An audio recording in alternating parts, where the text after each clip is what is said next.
I want to go ahead and demonstrate what we do when we give a dog a bath. Lizzie is going to be our student for this. Come here, Lizzie. Come, girl. Good girl.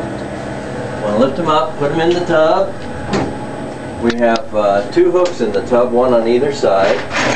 We're going to go ahead and, just for control purposes, leash her up to the wall. We're going to keep the leash nice and loose. Now she's already been up front, she's had a thorough brush out, her nails were done, her ears were clean. So now it's time for the bath. We're going to wet her thoroughly. Now when we wet the ears, we're going to wet the ears going down. We don't want any water running into the ear canal. Water in the eyes does not hurt them at all. Not that we do it intentionally, but there's no concern with that like you would necessarily in reference to shampoo in the eyes. Now we do a half at a time. We're going to do this half, and after we've washed this half, we're going to go ahead and switch her around and do the other half.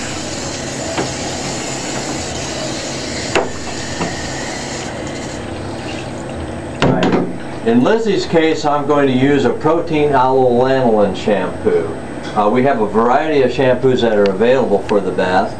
In this particular case, I like the protein aloe lanolin. That's going to go ahead and put some protein into the coat, lanolin, and the aloe is going to treat the skin. So this is our base shampoo, our default shampoo. It's wonderful. We use this on all of our dogs. On some of the longer haired breeds, we use the Deluxe Luxury shampoo. That is for your Shih Tzus that have the long coat, Lhasa Apsos. It tends to get rid of some of the static as well as give it a nice luxury shine.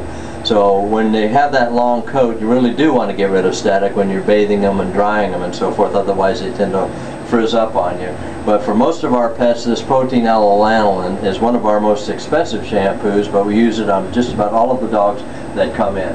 We do have a hypoallergenic shampoo. We have tearless shampoo for the puppies. We have deodorizing shampoo. So when you come in, if you've got a particular problem that you want to treat, and it's a treatment that can take place with shampoos, just ask us, we've got that. What I'm going to do is make sure that I don't get any shampoo in her eyes, of course. And if we happen to, by accident, if she brings her paw up and does it herself, then I'm going to go ahead and rinse it out real quick like with water, and that should take care of it. Alright, as you can see, I thoroughly put the shampoo all over her body. Now what I'm going to do is I'm not washing her with my hands. I'm going to use a brush to wash her. And we go right over the top of the head, and the first thing we want to do is work that shampoo in. Now when we wash, we're just going to wash the outer part of the ear. We're not interested in going on the inside. That's something that requires veterinary work.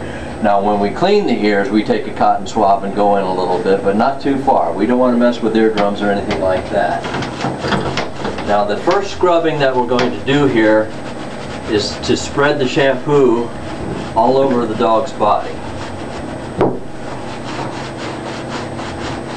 And using a brush like this is really a nice service, as opposed to just the fingers, because you're not going to get the same kind of pull that the brush is going to do. Now this is very gentle, but on the other hand, it is a brush, and it's going to scrub the hair and get down to the skin and make it nice and clean. Now what I've done is I've spread the shampoo all over her. Now I'm going to go ahead and add some more water.